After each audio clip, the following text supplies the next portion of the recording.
Welcome to Practical Access. I'm Lisa Deeker. And I'm Rebecca Hines. And Lisa, why don't you introduce today's legacy?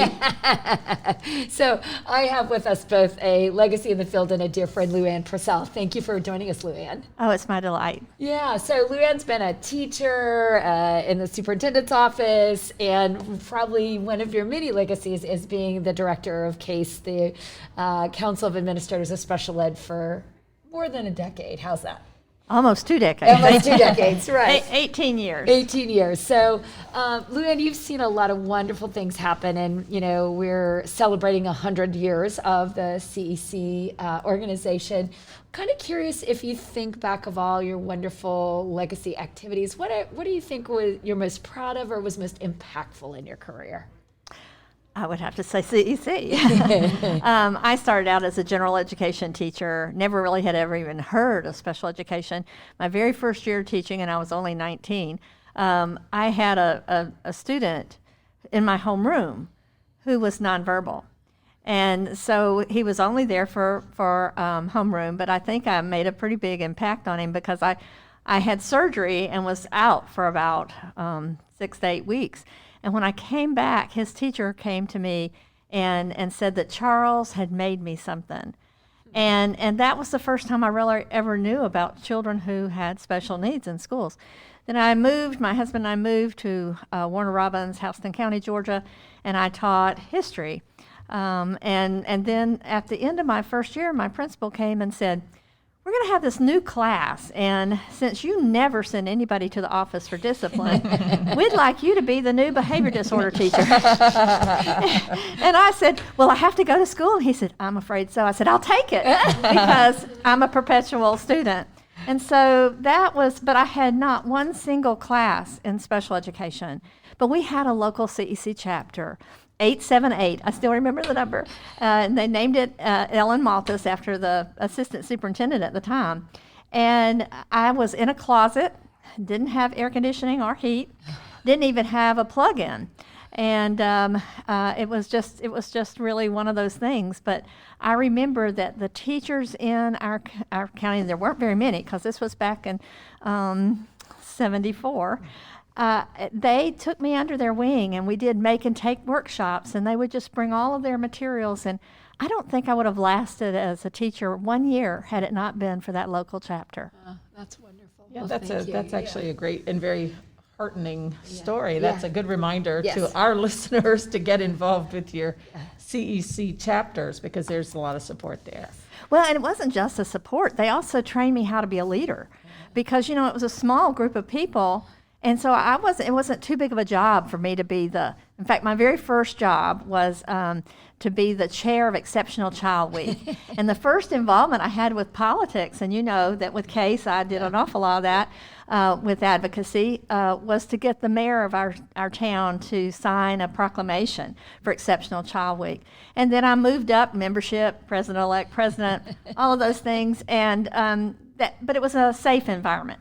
So then I moved to the state level with leadership, and then to the national, international level. And so I think the local chapters really are where we get our leaders from. Yeah, that's a great point. Yeah. And I'm gonna circle back to something that you were mentioning about your background in schools and also now your knowledge and experience as an administrator. Let's say I'm a new special education teacher. What do you think I need to do to advocate for myself with administration to get the things that I need for the students that I'm serving? Well, we just had the legacy luncheon here at CEC, and I had a table, and I purposely chose people of color and young, and so because to me that's what legacy is to build forward. But there were 3 tables, one full table from Georgia, and of the 7 people, 4 were folks that I hired as teachers, and now they're administrators. And they were all saying, "She hired me." and I think that as a teacher, it's sometimes intimidating, especially the first-year teacher. And I think that if you can connect with that local chapter, and even if you even if you don't have a local chapter, you could start a local chapter. But by being part of a community, then you have, a greater sense that it's not just you. And so you have a little more empowerment to ask that administrator. But also, I think it shows that you have initiative and that you want to learn more and be a part of that. And I think that when you go and ask an administrator for something or advocate for your classroom, that if you have that knowledge, and you can get that knowledge from Exceptional Child, from Teaching Exceptional Child, the different resources that CEC has. And so I think that that's really important, to be able to not just have a problem, but to have a solution, or maybe multiple solutions, and say, Dr. Purcell, I have this problem in my classroom, and this is what it is, and I think if I just had one more resource, if I could just pull some of these students at a different time, or to have some suggestions, then that administrator doesn't feel like the monkey's been put on their back, Right. but they have some options and they know what direction the teacher is going in. Love it. So, I know you have so much wisdom in not just policy, but in working with administrators for those 18 years. And so imagine for a moment, this great resignation that we have going on. And I'm all excited. I was a teacher leader, and now I'm plopped in and in charge of a building because I have a principals or an AP experience. But I'm left with all these initiatives and all these units and all these legal. Where do I start to get my synergy and my strength to not only meet the needs of my building, but start to advocate beyond my building? Where do you recommend that advocacy and that anchoring start for those new administrators that are like, oh, I'm here and there's so much going on? Well, I know I sound like a broken record here, but it's because, I've seen this over, I retired with 30 years in the school district. I worked 18 years with CASE, and now I'm on my next 3 years as a consultant. So I have kind of a long, broad view, and I really believe that associations are the strength. They give you that support, they give you that content, and if you're a special education administrator, even if you don't have all the degrees, but you have some of those functions, then I say you need to belong to CASE, and you need to belong to the state or provincial unit that's in your area, because they know your rules and regulations, and they've been where you are, and they can really help. But the national, international organization also has lots of materials and resources. I'm so proud that CASE really, at the beginning of the pandemic, they were doing a webinar every other week, on Fridays, and they thought they could just do it for a little bit, and then they ended up having to do it for a long time, and they really made those adjustments, and I think that's and it's all pretty much volunteer leadership, but that volunteer leadership trains you to do other things too. My husband used to say, "Why do you get on all these committees?" And I said, well, he says, "You're out of the district all the time." I said, "But I know things before everybody else does. So I can then prepare my teachers for it." And so there are so many advantages to being an active volunteer in your professional association.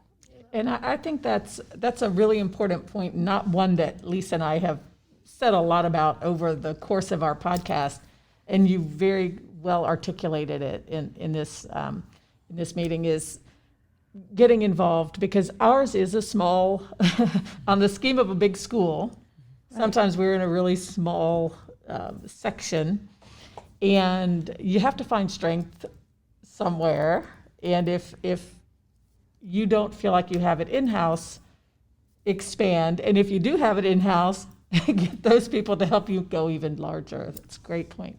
Yeah, and so my last question for you would be, where are we going? If you think 50, 100 years, the next decade, what are you thinking for leaders in special ed? What's your vision? What's your hope? What do you think's next? Well, I don't know what's next, but I do think that we're at a point in time, And there's some awful things about the pandemic, but there are also some great things about the pandemic. We have come so far in our use of electronics and of computers, and people can no longer say, well, I don't want to do that, because you never know when you're going to have to go virtual or whatever. And so, good teaching, we've always said good teaching is good teaching, but there are some new things that we're able to get a hold of because we've had to expand our skill level.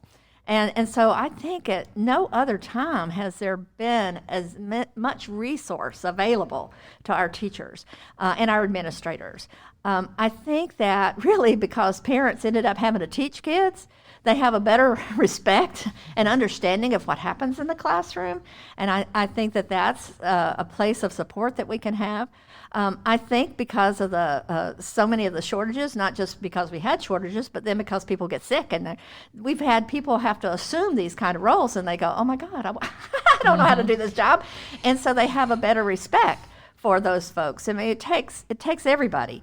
Everybody has an importance, and so I think that evidence-based practices, the high leverage practices, we know how to do this. We just have to have the will to do it.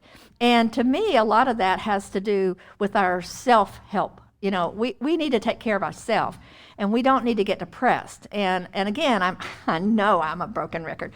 I go back to the associations. You just have this family, this community that lifts you up and is proud for you and proud with you. And we had at my table, I picked one of the BIPOC folks that got the scholarship, and she's a first-year teacher, and she was so excited. She was sitting next to Lori Vanderplug. So I mean, what a professional high. She may not even recognize it now, but one day she's going to look back and say, "Oh my goodness, look who I was sitting with." And her professor came up to me and said, "I just want to thank you for inviting her and giving her this experience." And I was able to do that because I was a part of this profession, and she was able to do it because she was a part of the profession at two different ends of the spectrum. But I got so much out of that.